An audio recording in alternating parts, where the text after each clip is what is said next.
Hello, my friends. How is it going? It feels like it's been a while. Welcome to D4, D&D Deep Dive. This is the show where each week we take a deep dive into one, sometimes two, specific character builds for Dungeons & Dragons. We theorycraft about them, we crunch numbers, not with the intent to tell you the right way to play a character or the best way to play a character, but to explore one potential way to build and play a particular character with the hopes of creating something that is both really fun but also really powerful in-game. So if you enjoy creating characters for D&D almost as much as you enjoy playing the game itself, or if you're just looking for some ideas or tips or tricks on a character that you want to play, then welcome home. This is where you belong, and I'm really glad you're here. My name's Colby. Before we jump in, just a quick reminder, if you would like a write-up, a step-by-step guide on how to recreate this build, and or other builds that I do on my channel, I would appreciate it if you would consider joining the channel. There should be a little button right down there, unless you're on a mobile device, in which case the button doesn't show up. I think you have to actually go to a desktop or laptop computer. Anyway, for $2 a month, you can get access to the library that I've created of write-ups of pretty much all of my builds, past and present, to make it a little bit easier to recreate the build without having to rewatch the video. But also, it's a great way to just support the channel and help me create more and better content. So thanks for considering. Big thanks to my channel members. And thanks, even if you don't want to join, just being here, watching, liking, subscribing, commenting are all also great ways to support me. So thank you. Okay, let's jump in. As longtime viewers of this channel know, I like to build characters that do a lot of damage. The majority of builds that I've done over the last, year and a half have been built with an emphasis on doing as much damage as we can within the constraints usually of like the concept or subclass that we are building for the week, right? I guess my favorite thing to do in combat in D&D is hit stuff really hard. It's fun. Now, I also do really enjoy playing like a tank or a protector type character, so there are, of course, lots of those builds, and I do even enjoy on occasion playing a good support type character, but admittedly, I personally find support to be a lot more fun when you can still pack a punch once in a while. That said, I don't know that I would ever argue that building a character to do a ton of damage is really like the most powerful way to build a character in D&D. Not that being the most powerful is something that we all need to prioritize in our character builds, of course. But in fact, I think that if someone asked me what I thought the single most powerful character that I've done a video on to date was, I'd probably say that it's the Control Freak, the enchantment wizard / eloquence bard that I did a few months ago. And that character basically did no damage, or at least I didn't build them to do any, right? Here's the maybe sort of dirty little secret about character creation in D&D.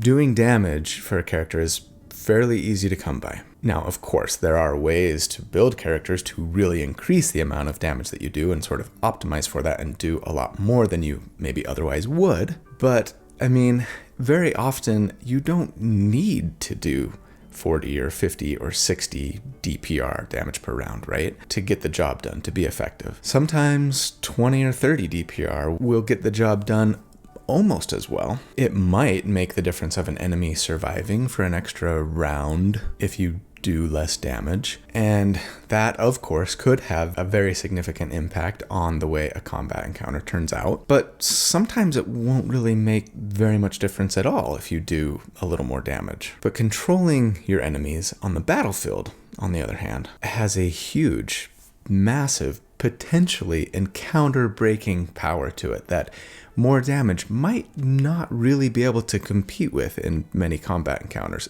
if we're being honest. I mean, if you can just completely remove an enemy, or especially multiple enemies, from a fight for 1 or 2 or 3 rounds, that will, more often than not, I think, do more than perhaps anything else in-game to swing the tide of a combat encounter in your party's favor, and make an otherwise challenging encounter a fairly trivial one. And yet, I still really like to hit stuff, and hit it hard in combat in D&D. But I do. It's fun. It's cool. it feels powerful. It makes me smile. And actually, yeah, there is, of course, a tactical advantage to being able to do so. So what if we could do both? Maybe the strongest or most powerful characters out there would be ones who could offer both some good control and some reliable, potent damage. Sounds plausible. More importantly, wouldn't it be fun to try to create a character who could do both reasonably well? 100%. That's the absolute beauty of character creation for D&D, right? There is such a massive variety of ways that you can build a character. And while there are rules and limitations, yes, there are very few, I think, like hard barriers to prohibit us from creating something that fulfills our character concept and story fantasies, and who can also do multiple things in combat and do them reasonably well. So that's going to be the goal for the character today. Create a character who has a strong control option that they make an integral part of what they do in combat. And from there, try to push that sustained DPR they do. And yes, we're going to go for a sustained DPR, not burst or nova damage, but to push that as far as we can. And I'm also going to try and do it by fulfilling a request that I continue to get a lot of in the comments to other videos. And that is to build a character around yet another unique weapon that I've never used before, specifically, in this case, the light hammer or throwing hammer, so that we can all live our best Thor fantasies, right? Da-da-da. I love this shirt. It's so cool. And thus, I proudly present episode 85, Stop, Hammer Time. It's hard to say that without laughing. Anyway, big thanks to my good friend Randall Hampton for this fantastic piece of art that he came up with for the character concept today. I love everything that Randall does, and this is no exception. The care and detail that he puts into it every time always just blows me away. He's a fantastic artist. So if you would like to follow Randall or perhaps commission him to create something for your character, I will, as always, put links in the video description on how to do so. All right, let's jump in. At level 1, for our class, we're going to start off this character and primarily take levels for this character in Artificer. There are a variety of reasons for doing this, of course, and I'll explain most of them as we go. But right now, one great reason for starting Artificer that I'll mention is that they do have proficiency in Constitution saving throws. That's a really important saving throw, obviously, for a variety of spells and effects we might be subject to, but also, of course, because our concentration check is based on our Constitution save. And we will be concentrating on a spell throughout our career. So, when we first meet our character, they are an artificer. I might stop coming up with like character concepts or potential backstories, I think, for my builds, unless there's a big outcry. So feel free to outcry. I'm not sure that it adds a ton, frankly. And I also don't really want to skew whatever story you might come up with for this character if and when you recreate it yourself to play in game. So please share with me the story that you would create for this character once you've heard me out. As for our race, I did just get my copy of Mordekainen's Monsters of the Multiverse, and I've been loving scouring through and especially checking out all of the changes that are being made to races. I'm really excited actually to start using the updated races as they exist in this book, but I think for those who have asked, until it's a little more widely available to everyone, right now you can only get it if you order it with Tasha's and Xanathar's, right? Like until it's on D&D Beyond, I think I'm probably going to avoid using the updated races. I'll plan on making that change in May when the book is released without having to purchase it in conjunction with the pack, right? Maybe potentially with an episode of my own on like kind of all of the biggest changes to the different races, I think. I might actually make that a Slide Into My DMs episode. We'll see. Slide Into My DMs playlist here. Check it out. It's kind of the talk show portion of the D4 channel where I talk with my DMs about news and rules and tips and tricks and things like that. Anyway, that said, while there are a ton of fun and powerful new options coming from Monsters of the Multiverse, I think I'm still very likely to often take Custom Lineage and Variant Human because free feats are really powerful. And yeah, today we're going Custom Lineage. There's nothing that another race has for this build that I think is stronger than a free feat, as there are a couple of really important ones for us. Obviously, if you want a different race, take something else, that's fine. But as for the free feat that we pick up, I'm going to recommend Telekinetic. For anyone who is concerned about controlling the battlefield as we will be, it's hard to beat Telekinetic as a feat, especially for someone who wants to start their character with an 18 intelligence at level 1, like we do. So yes, with Telekinetic, you get to add 1 to your Wisdom, Intelligence, or Charisma. We'll take Intelligence. And then you learn the Mage Hand cantrip, and for us it's invisible, and that's great for utility. And then as a bonus action, you can force an enemy to make a strength save against your now intelligence-based difficulty check, or be moved away from or toward you 5 feet. We will likely be making a lot of use of this throughout our career. Oh, and of course you can use this movement on an ally. They can willingly fail to save and choose to move if they want. As for our ability scores, I'm assuming as always that we're using the point buy method. I would recommend starting with a 15 intelligence and then taking our +2 from Custom Lineage there, and then the +1 from Telekinetic, so we'd start with an 18, a 15 Constitution, a 14 Dexterity, and then probably a 10 Wisdom just for saving throw purposes. We will fix that odd Constitution score later, but yeah, starting with an 18 in our primary stat feels awesome. For equipment, I'm going to recommend that we go with the gold buy option here and pick up some scale mail armor, a shield, which we don't typically get if we just start with the equipment that's given to us, and a light hammer. And then whatever other necessities you need and can afford, particularly thieves' tools, I guess. So why light hammers? What's so cool about a light hammer? I mean, for one thing, for me at least, the Thor fantasy. Throwing that hammer for big damage on an enemy, and even calling it back to you later. But also, with light hammers, they are super unique, I think. I mean, how many of you out there can honestly say that someone at your table has played a character who was built around using light hammers? I'm guessing very few. But beyond the fact that they let us be a quintessential D&D hipster, light hammers used to be cool, but then everyone started using them, so now I'm more into tridents. They are unique among thrown weapons in that they deal bludgeoning damage, and no other thrown weapon does so. We will plan on making great use of this trait, but I will get into that later. And then as an artificer at level 1, we get magical tinkering. It lets us take a mundane object and make it magical, and it can just do cool utility type things like shed light or play back a recorded message or even emit an odor. So have fun with that. But then we do get spells, of course. And while there are a lot of useful and interesting spells that artificers get access to, I'm basically going to say pick your favorites here. So, guidance, thorn whip, mending is an important one probably. Firebolt I think will be important for us early on. Cure wounds, absorb elements. Now, don't forget that as part of their spellcasting feature, artificers can use an item that bears one of their infusions, we'll get to those in a second, as a spellcasting focus. And since the rules state that we can use the same hand for material components as for somatic components, we shouldn't need to take the Warcaster feat if we want to cast an Artificer spell, even if we have our hands full,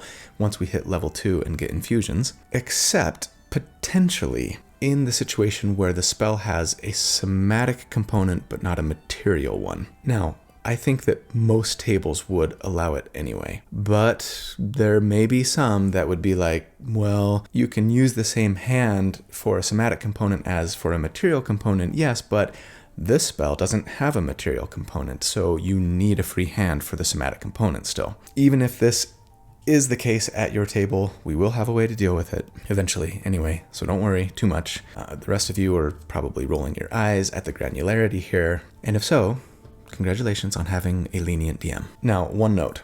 Until we hit level 3, we probably shouldn't be making weapon attacks here. Definitely not with our hammer anyway, as that attack would be made using our strength, and we dumped strength. Because yes, hammers are technically melee weapons. Even if you throw them, they still use your strength score. They're not finesse weapons, and it's not a ranged weapon. So I would probably stick to Firebolt for now, or, maybe consider picking up a light crossbow or some darts or daggers if you really want to stick with thrown weapons, as those would use our dex modifier, and at least our dex is a 14, so it's not horrid. At level 2, we get Infuse Item. My favorite thing about Artificers, I think. So with Infuse Item, you can learn a bunch of potential infusions from a nice list, and then you can, from that list, choose 2 non-magical items to infuse with a cool infusion that makes them magical and gives them some nice bonuses and benefits. So currently 4 infusions, but like I said, you can only have 2 items infused at any one time, and no item can hold more than 1 of your infusions, and you can't use the same infusion on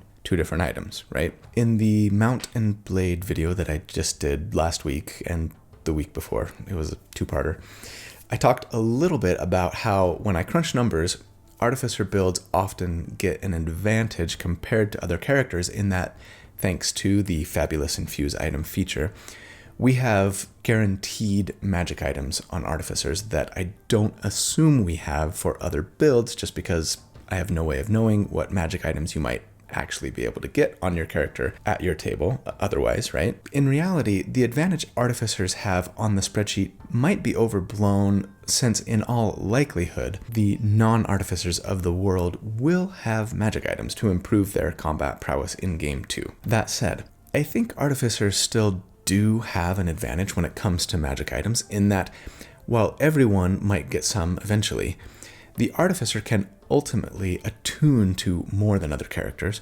They can get these guaranteed magic items earlier than maybe other characters might be getting them. And not only that, but there are some infusions out there that let you create some pretty unique and powerful things that other characters really probably won't ever get. Now, one of those infusions is something that is absolutely paramount to this build. You've probably anticipated it, and it's the Returning Weapon infusion. So that's the first one that I'm going to recommend we got to take on this build. Because the problem with thrown weapons, of course, is that you throw them. And usually when you throw something, you have to then go pick it up if you want to use it again.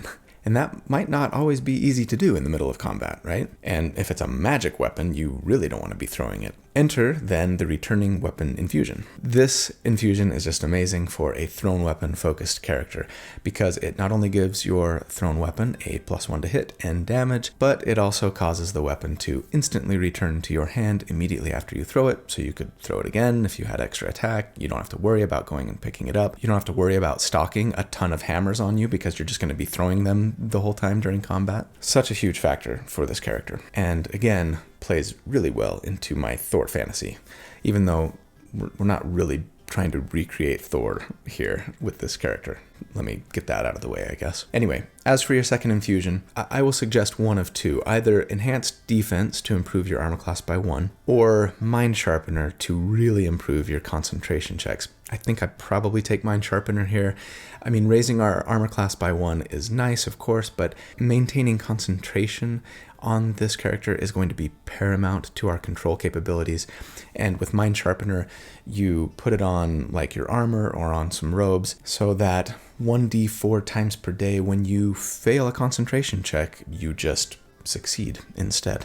And that's amazing. I would think that most of us will almost never fail a concentration check going forward if we have this infusion, because we do have a decent constitution saving throw and thus concentration check, and now this infusion. So unless you have the worst luck ever or you're just getting hit all of the time, I think we're going to be pretty good on our concentration. At level 3, Artificers get the right tool for the job. So with an hour of work, potentially during a long or short rest, you can magically produce any set of Artisan's tools. Cool. And then we get our Artificer subclass, our Artificer Specialist, and we are going to choose the Battlesmith. Probably my most used Artificer subclass, though I also really do enjoy a good Armorer. But there are some very important features that we gain as a Battlesmith that are going to be important to this build. First up, we get tool proficiency. Okay, this is one of the not very important features of the Battlesmith. This gives us proficiency with Smith's tools, or something else if you're already proficient with Smith's tools. We do then also get some additional spells as an artificer, and the ones that we get as an artificer are fantastic, right? We get shield first up, which is, of course, amazing. It lets us spend a reaction to raise our armor class by 5 until our next turn if we get hit with an attack. This is arguably overpowered, very, very strong. And then we also get heroism, and heroism lets us make a creature immune to being frightened and gain temporary hit points equal to our intelligence modifier at the beginning of each of their turns. That's really strong. If it didn't require concentration, I'd want to use this all the time. I'd probably consider using it right now until we get second level spells. The really nice thing about it is that you can upcast it to affect multiple creatures. So yeah, 2 good spells, neither of which are available to any other artificers. And then we get what I think is the most important feature of artificers for us, and that's Battle Ready. Battle Ready gives us proficiency with martial weapons, but light hammers are simple weapons, and we already had proficiency with those, so we didn't really need this for this build. Speaking of, yes, thanks to this feature, when we attack with a magic weapon, which our light hammer would be if we infused it with the returning weapon infusion, we can use our intelligence modifier for hit and damage instead of our strength or dexterity modifier. So now we get to be super single ability score dependent, super sad, using one ability score for both our weapon attacks and our spells, and that is fantastic because we really want to be good at both. We also do get the Steel Defender now as a Battlesmith, and this is kind of the quintessential feature of the Battlesmith, I think, but not really one that I'm going to be planning on building around necessarily for this particular character. Still, the Defender brings a lot to the table. They're basically our little construct pet, right? We can decide what they look like. They're decently tanky for a pet. They can self-heal or be healed with the Mending Cantrip, and be brought back to life if they die with either a long rest or a spell slot. Then if we use our bonus action, we can have them make an attack that hits for 1d8 plus our proficiency bonus in force damage. And probably best of all, I think, they can use their reaction to impose disadvantage on the attack roll of an enemy within 5 feet of it against anyone other than themselves. So that's a really nice little soft taunt feature that I tried to make great use of in my Battlesmith tank build from a few months ago. We will plan on using our bonus action here on this character for an attack from our defender when we crunch numbers later, though we might very well be better off using telekinetic as our bonus action to move a character instead, as we'll see. At level 4, we get our first ability score increase or feat, and I'm going to say that we need to take the Crusher feat here. It's kind of a must-have feat for this build, I think. We didn't necessarily need to start out with it because we don't really need it until we get second level spells, which come next level for us. So with Crusher, it's also a half feat, so you get to bump either your strength or your constitution by 1. We'll bump constitution, of course, and that'll give us a nice 16 constitution, which is great for both our survivability and for our concentration, right? And then with Crusher, when we hit an enemy with bludgeoning damage, like with a light hammer, once per turn, we can move it 5 feet to an unoccupied space so long as they are no more than one size larger than us. The interesting thing about the wording here with Crusher is that we're not necessarily just pushing them, right? We could move them sideways or even up in the air or pull them towards us, like we're sort of hooking them with a hammer, right? And that makes perfect sense, I think, if we have the returning weapon infusion especially. And this, I think, is the big advantage to light hammers for this build. We really want the freedom to move an enemy, potentially from distance, in whatever direction we may need to move them. Also, with Crusher, if you crit with bludgeoning damage, all attacks against that creature, not just from you, are made with advantage until your next turn. At level 5, as a Battlesmith, we get extra attack, and of course, more chances to do damage and potentially move our target with the Crusher feat if we missed on our first attack, right? We also, at this level, then get second level Artificer spells, and this is sort of where everything comes together for this build. First off, Battlesmiths get Branding Smite and Warding Bond for free. Branding Smite, I don't really think we'd use. It requires our concentration, and it does a little extra burst damage and then keeps the enemy from going invisible. So maybe on invisible creatures, I suppose, sure. Warding Bond is a great non-concentration spell that lets us raise an ally's armor class and gives them resistance to all damage, though we take the same amount of damage as they do if they take any. Great for protection and tank-focused characters especially, I think, and we're decently tanky, and will get even more tanky later. So I could potentially see us using this, maybe on our Steel Defender, if nothing else, to try and keep them alive. But the real winners for second level spells are, first and foremost, Web. Web is the control spell that we are planning on kind of building this character around. It's a fantastic spell. In case you're unfamiliar with it, you cast it as an action and it covers a 20-foot cube, admittedly not a huge area, in sticky webs that are difficult terrain and last for an entire hour, so long as you maintain concentration. When a creature starts their turn there, and I really wish that it took effect immediately, or at least when they moved into it, but alas, it's when they start their turn, or enters the area for the first time on their turn, they have to make a dexterity saving throw or they become restrained. As a reminder, restrained targets can't move, they make attacks and dexterity saving throws with disadvantage, and then all attacks against them have advantage. It is a very powerful and debilitating status to inflict on enemies, especially melee ones, but really on any enemies who rely on making attacks, or are at risk of getting hit. Now, on the creature's turn, if they're restrained, they can use their action to make a strength check, not strength save, which is actually important to remember because there are lots of enemies out there that have better strength saving throws than they do just strength scores, right? But a strength check against our spell DC, and if they succeed, they're not restrained, but A, they've wasted their action on becoming unrestrained, so that's already a big bonus for us. And B, they might potentially have to wade through the webs, which are difficult terrain, to try and get out of the area of effect. And depending on where they are and how much move speed they have, they might not make it outside of the area, right? And if so, they would potentially be restrained again on their next turn, since they'd be starting their turn in the area of effect. For a second level spell, this is potentially a very potent form of control. Now, a couple of other spells that I'll make brief mention of. Enlarge Reduce could be fun if we had another character in our party that was laying down an area of effect that we could move enemies into, and that enemy was huge sized, right? Because remember, Crusher Feet only works if they're one size larger than us, so right now we're limited to large sized creatures.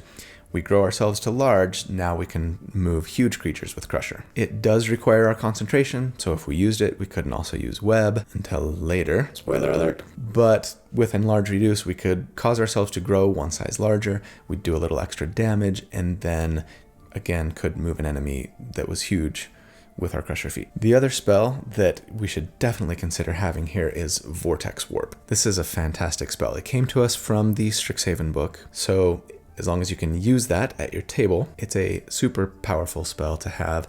It lets us move another creature. They get to make a Constitution saving throw, unfortunately, which a lot of enemies have big bonuses to, but we can move them anywhere within 90 feet of us, so long as we moved them to a surface that could support them. So no putting them 90 feet into the air, but we could definitely put them smack dab in the middle of our web. Now, at this level currently, we only have 2 second level spell slots. So if we used one for web and one for this, we'd be out for the day, right? So use it with caution, but it is a really fun and awesome option to have. At level 6, while Artificer 6 is very enticing, and we will get to it, since we have sort of the foundation of our control in place now, I want to try to, like I said at the beginning, see what we can do to kind of stretch and maximize our damage.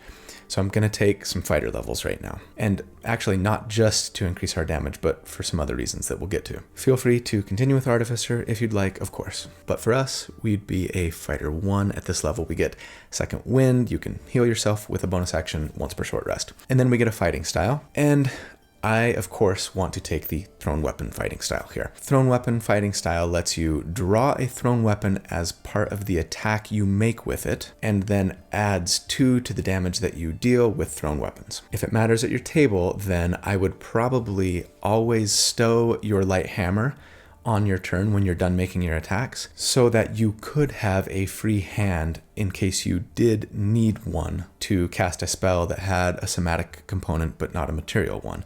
And we should be fine with that since we can draw and attack in the same action with thrown weapon fighting style now. All right, so at level 6, it's time for our first damage report. So let's discuss sort of combat and tactics. On round 1, you're probably just going to be casting web with your action, right? And then using your Steel Defender as a bonus action to make an attack. Like I said, this is a character who is focused on both control and damage. And maybe I think control first. And web can be a really powerful control spell. The area of effect isn't huge, but you should be able to get at least a couple of enemies, I think, in the area on most fights, if not more. Obviously, try to prioritize enemies who you think would be melee, since keeping them from moving up to you and your allies on their turn would hurt them a lot more than if they were ranged enemies, or especially spellcasters. And so, yeah, I don't feel really bad about not doing a lot of damage on round 1 because web is going to potentially remove multiple enemies from the fight for at least a round, if not more. And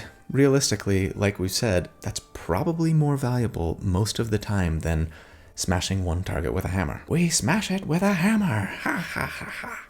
On subsequent rounds then, I would either pick an enemy who's restrained by your web and make a couple of thrown hammer attacks at them, potentially pushing them further into the web thanks to the Crusher feat, or focus on pushing or pulling or otherwise moving additional enemies into the area of the web if you can. I mean, there might be like 2 enemies just outside the area of the web, right? You could potentially make a couple of hammer attacks against one of them, moving them into the web, and then use your bonus action to telekinetically push or pull a second into the area as well, right? Or there might even be one who's like 10 feet outside of the area of the web. You could bonus action telekinetically move them 5 feet closer and then make some hammer attacks to move them the remaining 5 feet and get them inside that web. And now, when they start their turn, they're probably going to end up being restrained. There are a lot of options here for moving enemies around and trying to get them into the stickiness. Now, when it comes to crunching numbers to figure out how much damage we're potentially doing, I am, as always, going to assume best case scenario, so I'm going to assume that we're making 2 hammer attacks against an enemy who is already restrained in your web, and then using your bonus action to make a 3rd attack against the restrained target as well using your Steel Defender. I totally get that this won't always be the case, especially for that Steel Defender attack, as they're probably only going to be making it if an enemy is like on the edge of the web, right? But as always, we're simply exploring best case scenario numbers, and I'm asking you to adjust accordingly if you need to. But altogether then, under that scenario, we would get 1d4 from each of our hammer attacks, plus 4 for intelligence, plus 1 for the infusion, plus 2 for the thrown weapon fighting style, and then a 1d8 plus 3 right now from our Steel Defender, for a potential total of 2d4 plus 1d8 plus 17. All of those attacks ideally being made with advantage. And thus, against an enemy with a 10 armor class, we would be doing on average 27 damage per round, and against an enemy with a 15 armor class, it would be 25 DPR on average. So, compared to other sustained damage focused builds that I've done to date, that's like tier 3, about middle of the pack tier 3. And for those who don't know, check in the video description, I put links to graphs and spreadsheets comparing these builds to one another. So, that's decent damage. It's not great, but none of those other builds that I'm comparing them to had as strong a control option on potentially multiple targets as this build does. So I feel like we're in a really good place. At level 7, we would be a fighter 2. We get action surge that lets us, once per short rest, take 2 actions on a turn. And yes, one of them can be a spell, and the other one could be taking the attack action, right? So yeah, at this point, I think if I had action surge available at the beginning of the fight and enemies were positioned advantageously, I'd probably use action surge to web, so they are stopped, and then hammer time. At level 8, we would be a fighter 3, and at fighter 3, we get our fighter subclass, our martial archetype, and I'm gonna go with Rune Knight, as I seem to often do. It's such a fun and useful subclass. We are here for one main reason, but we love everything that Rune Knight brings to this build. So first and foremost, we're here for Giant Smite.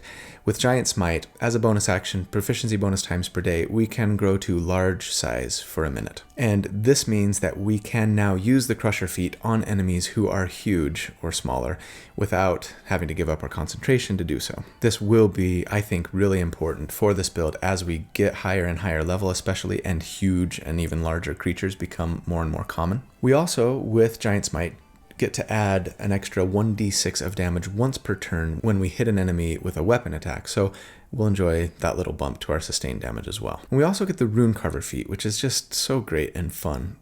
It's the thing that makes Rune Knights my favorite fighter subclass, I think. With Rune Carver, we can carve 2 runes into our equipment and then use each of them once per short rest to do some really fantastic things. Now, if the effect of the rune allows for a saving throw, the difficulty check for that save that the enemy's making is based on our constitution score. So that's one more reason why we're really happy to have a 16 con. I think the must-have rune here is Cloud, first of all. Cloud rune lets us use our reaction to cause an attack made by one creature within 30 feet of us to just be made against another creature within 30 feet. No save, no nothing. Just, oh, the big bad crit my friend? Nope, they crit their friend instead. So powerful. As for the other rune that we take, I would go Fire Rune, as that would give us potentially 2 things that we can use to restrain a target now, right?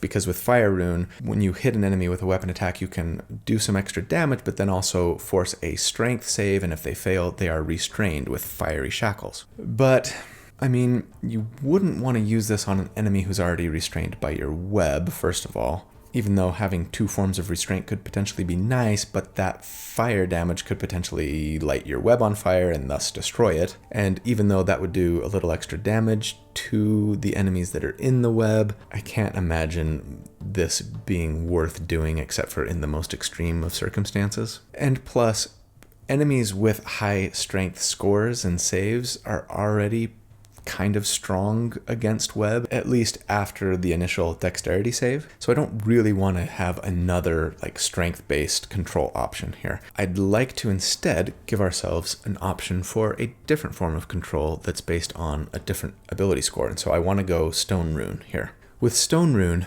you can use your reaction to force an enemy to make a wisdom saving throw or be charmed by you. Now, charmed usually only means that the charmed creature won't hurt you, basically, and you have advantage on social interactions with them. But with Stone Rune, the charm causes them to have a speed of 0, already awesome, and become incapacitated. And that's amazing. They can't take actions on their turn or reactions. And you know what's crazy? Despite all of the builds that I've done that have taken Rune Knight levels, I never realized until now that there's no verbiage in here with Stone Rune that lets the enemy wake up from the charm if they take damage. For some reason, I thought taking damage would wake them up, as it so often does with these kinds of abilities. So yeah, you've not only potentially removed an enemy from the fight for at least 1 round, they do get to save again at the end of their turn, but you and your allies could potentially wail on them at will while they're in this dreamy stupor that you've caused to come over them, and they won't wake up. That's amazing. I could even see building around this, putting them in the area of effect of something that just does constant damage, like Cloud of Daggers or something, and they can't move. So as long as they keep failing that wisdom save, they're just going to take damage over and over again. It's cool. Anyway, at level 9, we would be a fighter 4. I wanted to go 1 more level to get that ability score increase our feat so that we could bump our intelligence and cap it at 20. Intelligence is our most important ability score. Obviously, it improves pretty much everything we do. So having it at 20 now feels great. And thus for our level 9 damage report, we've capped our intelligence, we've picked up a d6 of damage once per turn from Giant Smite, and then of course added some nice additional utility, support, and some potential burst damage and control features to boot. So against an enemy with a 10 armor class, we would on average do 34 DPR, and against an enemy with a 16 armor class, it would be 32 damage per round.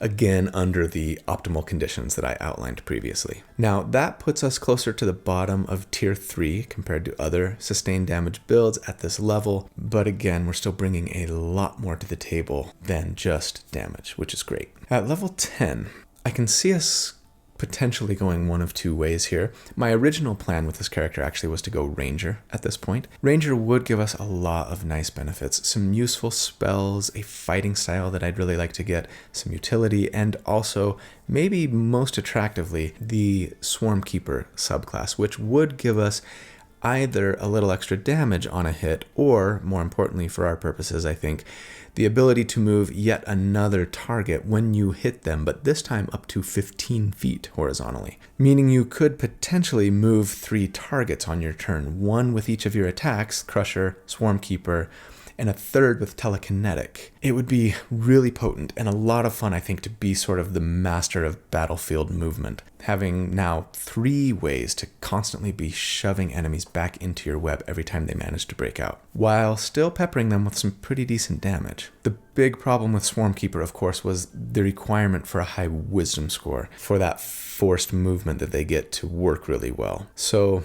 ultimately, it just kind of felt like a different build, I think.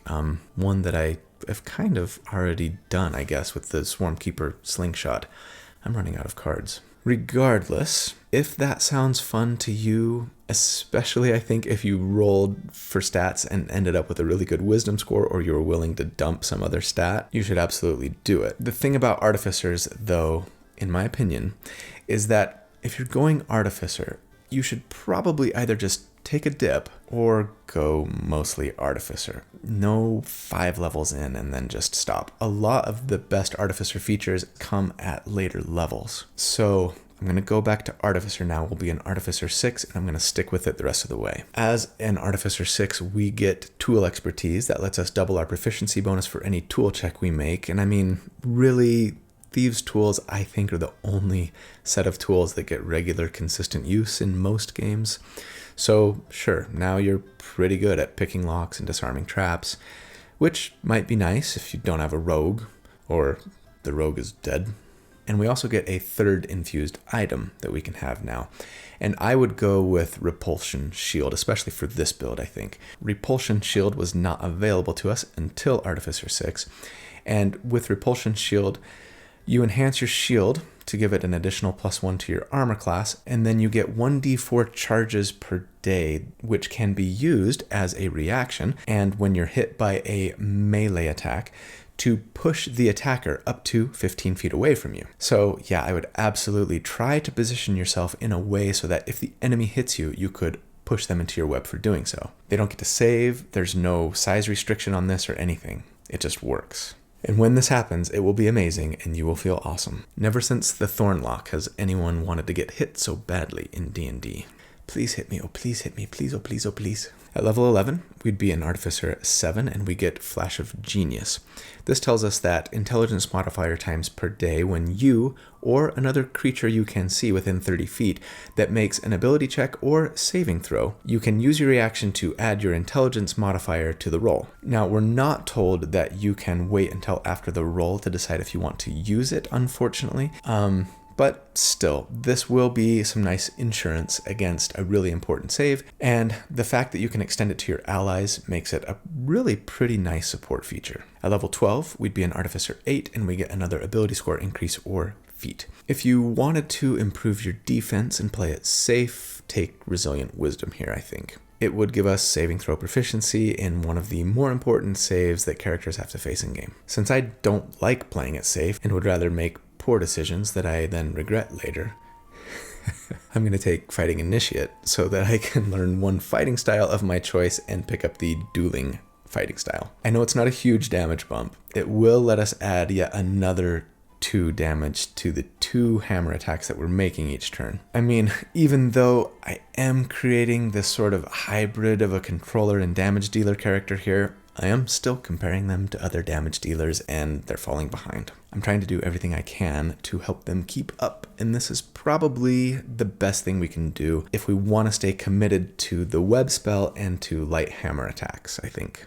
Light hammer attacks, that sort of sounds like some sort of relaxing or less intense version of a regular hammer attack. What's happening today after the wedding ceremony? Well, I thought we'd have a light luncheon followed by some light hammer attacks. Oh, and since I know some of you are going to comment, yes, we should be able to benefit both from the dueling fighting style and the thrown weapon fighting style on the same attack. Here's what the tweet from Jeremy Crawford says on the subject. The dueling fighting style works with a thrown melee weapon. The feature doesn't limit itself to melee attacks. Obviously, it may be ruled differently at your table, but for the vast majority of us, this is sufficient to support benefiting from both fighting styles simultaneously. Feel free to argue about it in the comments if you would like. At level 13, we would be an Artificer 9, and we get 3rd level spells. There are a lot of good ones for support and utility purposes, especially I think. Aura of Vitality and Conjure Barrage are both free for battlesmiths. Aura of Vitality is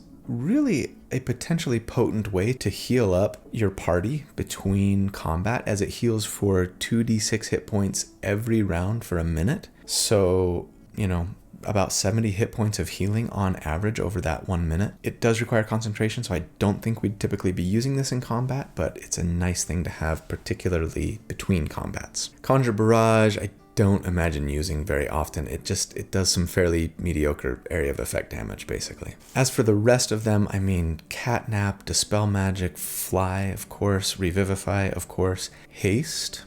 Lots of good, useful options. Nothing that I'm planning on using currently to increase our damage, so I'm just going to say pick your favorites. We also get the Arcane Jolt feature. So this tells us that when you or your Steel Defender hit an enemy now, you can, intelligence modifier times per day, either cause an additional 2d6 of damage to your target or heal an ally within 30 feet for 2d6. I'm not really sure why we can't just use that damage once per turn and maybe put a limit on the healing. Again, Wizards of the Coast, just let the classes scale. 2d6 damage at level 9 is not a lot of damage once per turn. Make it 1d6 if you have to, but don't limit the use. Anyway, this will be a little damage bump on occasion, but I'd probably mostly try to save this feature for times when an ally has gone unconscious, right? Letting us just pop them back up without even having to cast a spell or do anything other than what we were already doing. Just bonking stuff with our special and intimate hammer. It sounds like you have a very special and intimate relationship with your hammer. I wish I could talk with a New Zealand accent. And that feature is really quite potent, I think. Maybe if you're confident that an enemy is super close to death and you just need a little bit more to push them over the edge, then yeah, I might use it for damage, especially if you get a critical hit, right? But again, I think most of the time I'm saving this for the heal. You do get to use it 5 times per day, so try not to end the day with any unused charges. For our level 13 damage report then, the only real increases that we've seen to our sustained damage anyway was the 2 damage per attack from the dueling fighting style. But hey, let's please not disparage the fantastic tools we've picked up that will add a lot of survivability to our entire party, not to mention quality of life improvements that we now bring, the additional control options, especially with Repulsion Shield. The damage has plateaued pretty hard, but we've gained a lot in other areas. So against an enemy with a 10 armor class at this level, we would on average do 39 DPR, and against an enemy with a 17 armor class, we would do 37 damage per round. So yeah, that is lower than any other sustained DPR build that I've done to date. But again, it's almost unfair, I think, to compare this build to those, as they were pretty much all focused on damage above all else. And for this character, it's almost a secondary goal, right? And hey, near 40 DPR is not bad for a character that brings as much control, utility, and support as we do. Hold your head high. At level 14, we would be an Artificer 10, and we get a 4th infused item. Level 10 is where the magic items you can potentially replicate really start to become more powerful, I think. A Cloak of Protection is going to give you a +1 to your armor class and to all your saves. Very handy. But my favorite might be the winged boots, because they let you fly without using concentration. No infusion that we could pick up here is really going to improve our damage or anything, so yeah, pick your favorites. Spell storing ring would be handy. I'd probably, I think, go winged boots, unless you have a broom of flying or something already. Or you just find yourself getting hit a lot and you really need whatever bumps to your AC and saving throws you can get. And this fourth infusion that we're potentially going to be using for a magic item that requires attunement comes at a perfect time for us, because we also at this level get magic item adept, which lets us attune to a fourth magic item, unique among character classes. And you know what? Even though this doesn't really show up in the spreadsheets or anything, this might actually, I think, be one of the most powerful artificer abilities, and one that most of us probably undervalue, I think. I don't know about you guys, but at our table, magic items are fairly prevalent, right? Especially by level 10.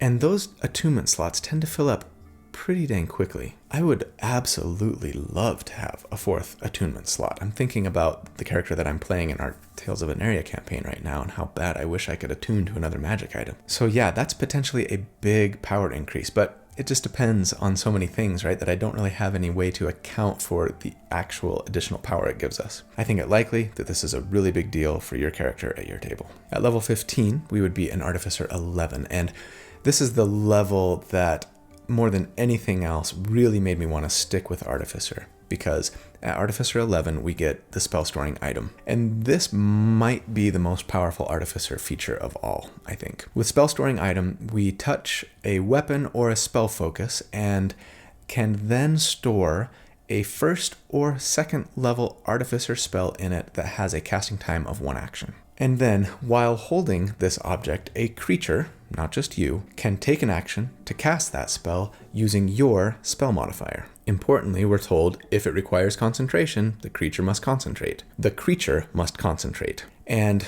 as we discussed at length in the Armorer Infiltrator build that I did a while ago that I don't have any cards left to link to, there's no reason why, rules as written, you couldn't give this to, say, a familiar, or your Steel Defender, or maybe a homunculus, and have them concentrate on this spell for you. So yes, naturally, on this character, we'd be filling the item with the web spell, which holds twice our intelligence modifier number of charges per day. 10 additional castings of web per day.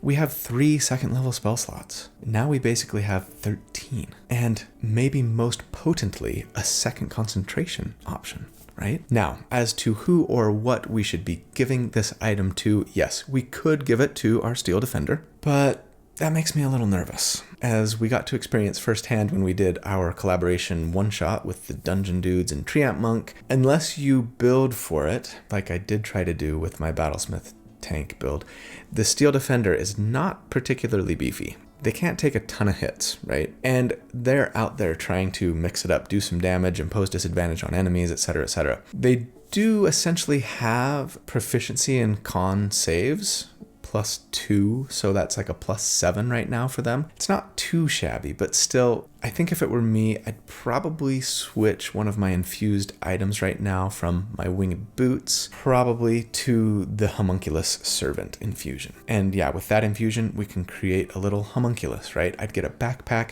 I'd have that homunculus just chill inside with this spell storing item, and then when I needed to, I could use a bonus action to have it pop up out of the backpack, cast web, and pop back inside to stay safe. So yes, with the homunculus, you can use your bonus action to command it to do something, quote, in its stat block or some other action, like say cast a spell from a spell storing item that it's holding. So now, yes, if we wanted, we could have 2 areas of web going on the battlefield, giving us that many more areas that we could potentially be knocking enemies into to lock them down, just giggling with glee all the while, right? Or, of course, we could just stick to 1 web on the battlefield that's coming now from our homunculus, and then use our own concentration for, say, the Enlarge Reduce spell to let us push even gargantuan creatures if we coupled it with Giant Smite, right? We cast Giant Smite on ourselves, we use Giant Smite, it makes us large, we cast Enlarge on ourselves, it makes us huge, and now we can move anything with our Crusher feat.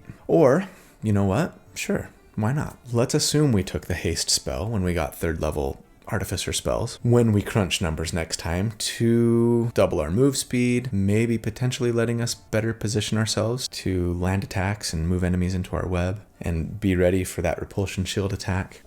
Also increase our armor class by 2 with haste, and then giving us 1 additional attack per turn. We are exploring the limits of our damage potential and we are falling behind, so why not? At level 16, we'd be an Artificer 12. We get another ability score increase or feat. So take Resilient Wisdom if you didn't already and you really want to. But I'm not. I really do think I'd probably bump my Constitution here. I mean, more hit points, better saves, and a better difficulty check to our Stone Rune as well. It just makes me value Con over Wisdom saving throw proficiency here, I think. But I don't think either choice is bad. And then finally, for us, at level 17, we would be an Artificer 13, and we get 4th level Artificer spells. And getting to 4th level Artificer spells was a big reason that I wanted to stick with the Artificer for this build as well. There's nothing here really that I'd plan on using to increase our damage or anything, but if you wanted an additional control option, at the cost of your concentration, Outtakes, I think I'm saying that right, Resilient Sphere is potentially a really good one, and it could actually be used for defensive purposes as well. With Resilient Sphere, as an action, you enclose a large or smaller creature inside essentially a spherical force field, right? And barring a dexterity saving throw if they're unwilling, they are trapped inside. Nothing, including spells, can pass in or out. It's immune to all damage except that of a Disintegrate spell, which destroys it. The sphere can be moved at half speed by the creature who's trapped inside or someone from the outside, and I absolutely love the image of this enemy that you've trapped in there doing their best hamster impersonation inside this force-filled ball, right? Hey guys, let me out!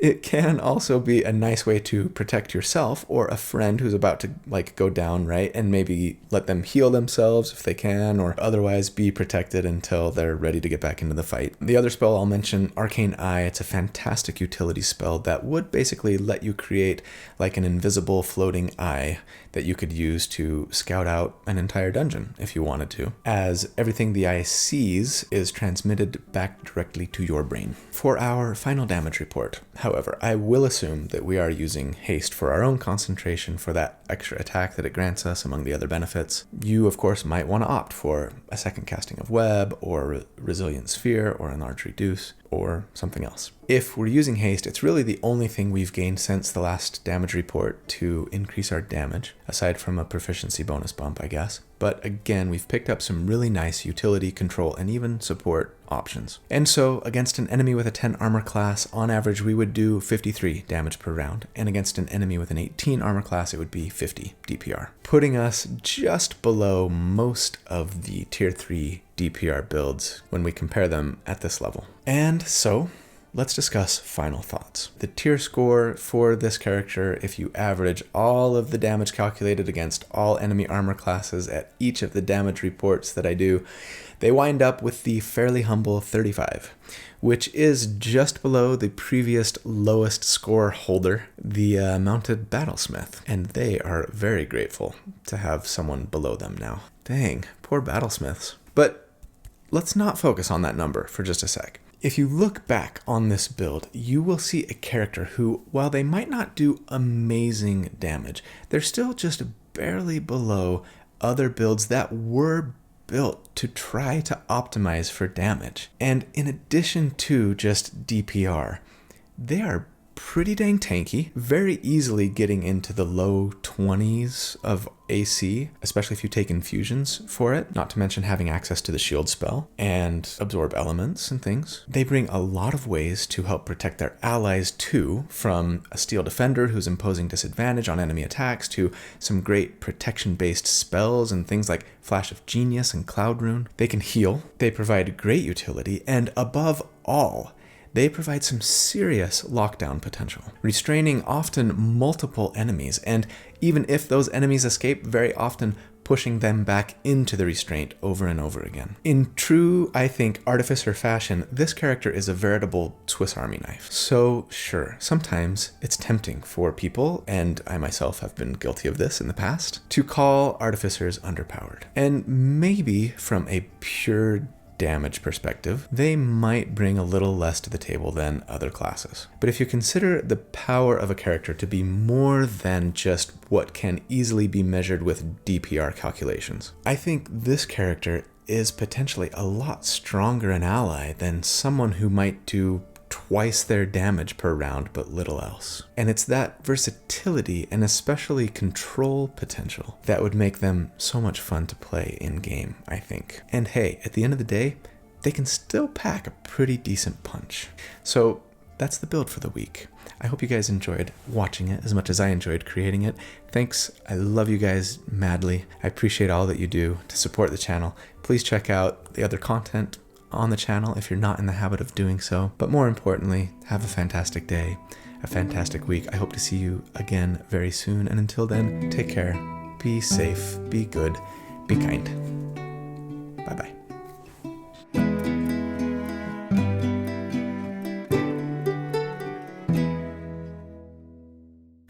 Doom doom doom doom doom doom doom doom, can't touch this. Doom doom doom doom doom doom. You can't touch this. It's just, this infusion is just amazing for stop hammer time. We also and yes, one of them can be a smell. I'm gonna use action surge to smell something. Delicious. That was worth it. I've toured around the world, from London to the Bay. It's hammer, go hammer, MC hammer, yo hammer, and the rest can't go and play. You can't touch this.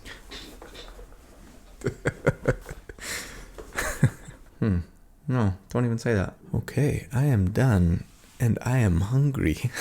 Does the mic pick up stomach growls? I certainly hope not, because if so, you're getting a lot of them today.